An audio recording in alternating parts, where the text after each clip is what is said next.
Menteri Pertanian Andi Amran Sulaiman kembali menemukan minyak goreng berlabel minyak kita tak sesuai takaran yang seharusnya. Temuan itu terungkap saat Mentan Amran melakukan sidak ketersediaan bahan di Pasar Gede, Solo, Jawa Tengah. Dalam sidak bersama dengan Satgas Pangan, Badan Pangan Nasional dan jajaran TNI Polri, Mentan Andi Amran menemukan minyak kita kemasan 1 liter hanya terisi 900 ml. Meski takaran minyak kita lebih baik dibandingkan temuan sebelumnya, di mana pengurangan bisa mencapai 25%, namun menurut Amran, hal tersebut tetap tak bisa ditoleransi. Amran menegaskan praktik pengurangan takaran ini pun harus dihentikan.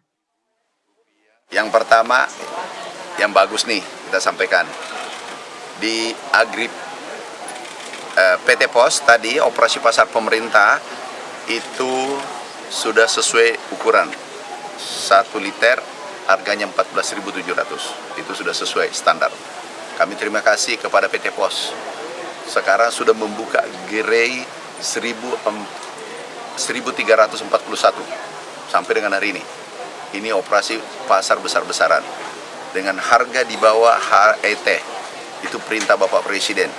Kemudian ini yang botol ini ada kurang,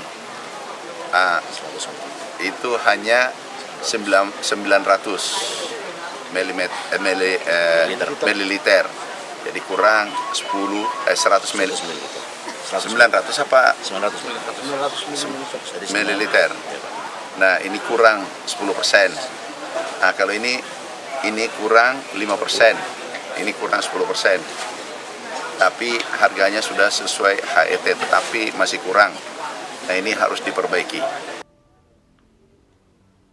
Sebelumnya dalam sidak di Pasar Jaya Lenteng Agung, Jakarta Selatan pada akhir pekan lalu ditemukan minyak kita yang volumenya dikurangi dan dijual di atas harga eceran tertinggi yaitu 15.700 per liter.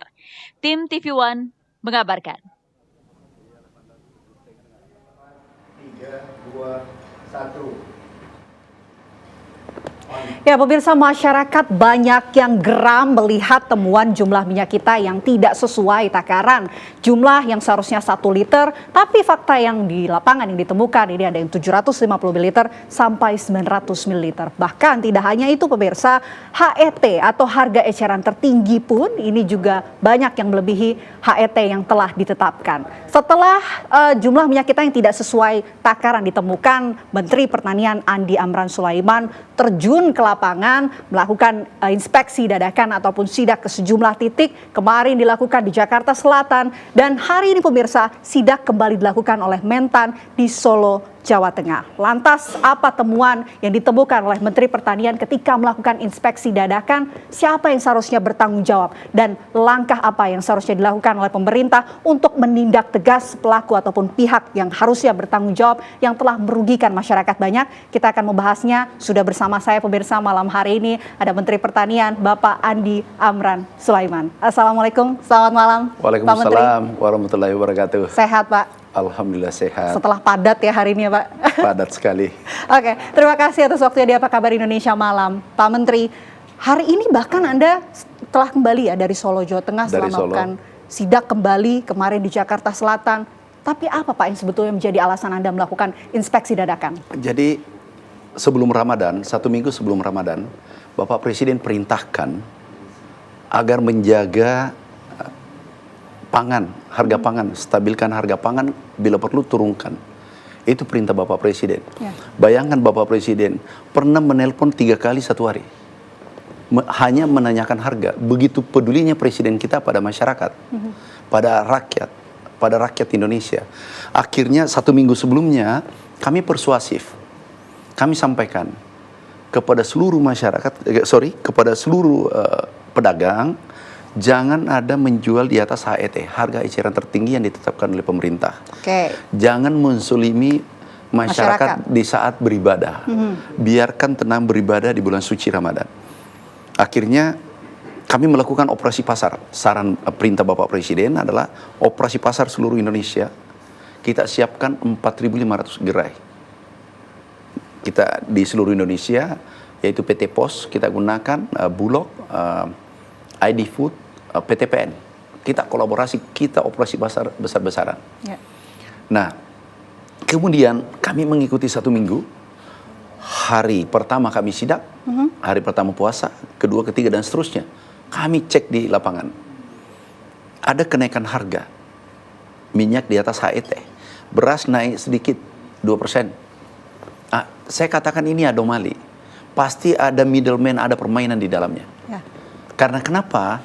Produk khusus beras, produksi melimpah. Stok banyak. Nggak ada celah mengatakan harga naik, harga harus naik. Yang kedua, minyak goreng. Karena ini kebutuhan yang kebutuhan pokok bagi kita. Minyak goreng, kita produsen terbesar dunia. Dunia, bukan Asia, bukan Asia Tenggara, tapi dunia kita produsen terbesar. Ya. Kita mensuplai dunia kurang lebih 60%. Dan itu diproduksi di Indonesia. Ironisnya adalah harga minyak di Indonesia tinggi, di atas HET. Kemudian kita ada kesepakatan, DMO, kewajibannya para produsen menyetor kepada pemerintah, kemudian kita jual di bawah HET. Jadi HET-nya minyak goreng contoh 15.000 14.700. 15.700, kami jual operasi pasar 14.700. Ini begitu sayangnya Bapak Presiden pada masyarakat. Turunkan Pak Mentan, Rp1.000. Kami turunkan. Tetapi kami cek di pasar, masih ada kenaikan. Sehingga kami mencoba mengecek langsung setiap pasar sidak, dan kami tidak ada settingan. Begitu hari Sabtu kami ke lapangan, ke pasar, kami temukan 3 produsen minyak goreng yang manipulasi berat minyak goreng. Hanya 1 botol tertulis 1 liter, tapi tidak sesuai. Hanya 750 ml. Artinya ini kurang 25%. Bayangkan kalau kali 2,6 juta atau 5 juta ton kebutuhan per tahun, itu berapa ratus miliar kerugian masyarakat. Ya. Dan ini masyarakat kecil. Tapi Anda ketika melakukan sidak, Pak, apakah juga sudah menentukan sejak awal akan sidak ke pasar Enggak. di sini gitu? Tadi sidak kami tentukan sendiri mungkin hitungan menit. Kami langsung putuskan sidak. Karena kalau ditentukan, itu bisa semua yang tidak beres, minyak goreng yang tidak beres, itu pasti sudah hilang. Tapi kalau laporan awal gimana nih Pak? Sejauh ini mungkin setelah berkoordinasi, laporan awal semuanya nampaknya terkendali begitu, atau bagaimana sebenarnya? Enggak, kami melihat anomali. Produksi tinggi tetapi harga tinggi. Ini kan nggak benar. Hukum ekonomi pasti ada yang tidak beres. Produksi beras tinggi, produksi minyak goreng tinggi, kemudian ada pemerintah operasi pasar, tapi harga di tingkat konsumen itu masih di atas HET. Sehingga kami sidak. Tadi kami sidak juga menemukan 2 perusahaan melakukan hal yang sama. Kemarin 3. Alhamdulillah Bapak Kapolri sudah menyampaikan ke Bapak Presiden, dan tembusan ke kami baca yang kemarin ada 10 ton barang bukti. Itu cukup besar, 10 ton barang bukti. 10 ton barang bukti, tapi minyak goreng. Setelah temuan-temuan sidak yang Anda lakukan tentunya, apa kemudian langkah yang akan dilakukan ataupun diambil oleh Kementerian Pertanian begitu untuk dalam hal memberikan sanksi atau menindak tegas begitu? Kami sudah koordinasi dengan Satgas Pangan. Kami sampaikan, ini tidak ada kompromi. Ini harus dihukum. Tapi ingat, kami sampaikan juga, jangan pengecer ini yang dihukum. Mereka hanya mencari, saudara kita mencari keuntungan Rp200, Rp500, Rp1.000. Cari dari mana pabriknya. Karena itu pasti perusahaan besar. Di mana pabriknya? Itu ditindak, dan kami minta disegel, dipidanakan bila perlu. Kasihan masyarakat kita. Ini bulan suci Ramadan, kita sibuk mencari pahala, dia sibuk mencari dosa. Kami tidak habis pikir orang yang melakukan ini. Dengan apa yang terjadi saat ini, Pak, masyarakat terlanjur kecewa begitu, Pak, dengan apa yang terjadi. Adakah mungkin langkah yang akan dilakukan oleh pemerintah dalam hari ini Kementerian Pertanian untuk mengembalikan kepercayaan dari masyarakat? Ditahan dulu ya Pak, nanti dijawab usai jeda. Apa kabar Indonesia Malam akan kembali untuk Anda sesaat lagi pemirsa.